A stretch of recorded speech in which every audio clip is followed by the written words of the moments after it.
May kakaiba talaga sa kinikilos ni Daddy. Feeling ko talaga may other woman na siya. Kailangan ko malaman sino yung bagong babae niya. Ikaw ba? Ha? Ako? Ikaw nga. Pareho na kayo ni Daddy, parang lutang.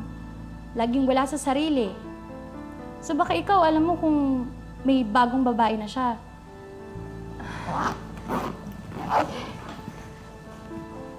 Bakit ba? Ba kasi ako yung lagi mo tinatanong? Eh, close kayo ni Daddy eh. Parang mas close na nga kayo kaysa sa amin eh. Kaya best friend, kung may mapansin ka o malaman mo kung sino yung bagong babae niya, sabihin mo sa akin ha. I trust you na hindi ka magsisinungaling sa akin. Kaya please, best friend, tulungan mo naman ako.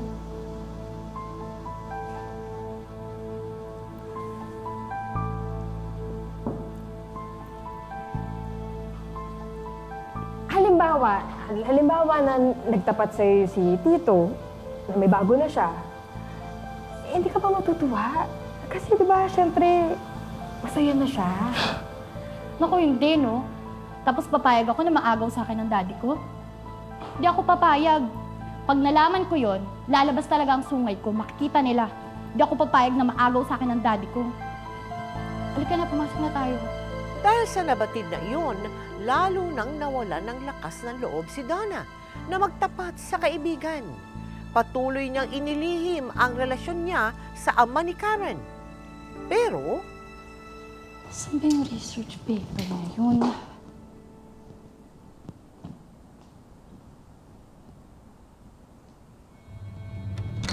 Nakita mo ba yung... Karen!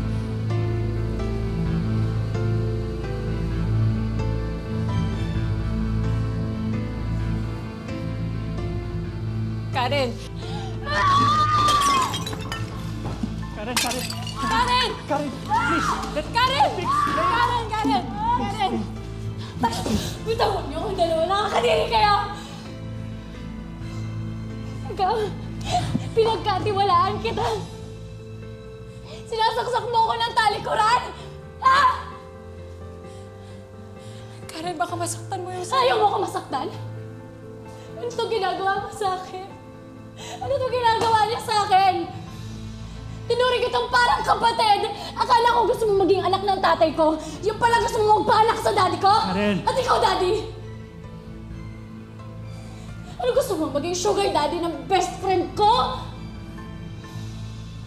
Karen, ako yung saktan mo. Sa akin ka magalit. Sa akin mo ibuhos yung galit mo kasi kasalanan ko naman to eh.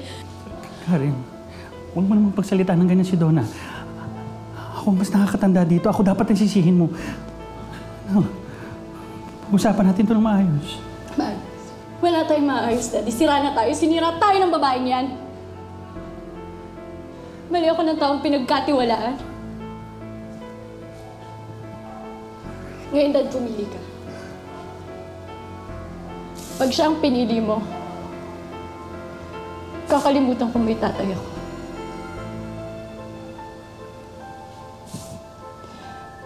Pero pag ako ang pinili mo,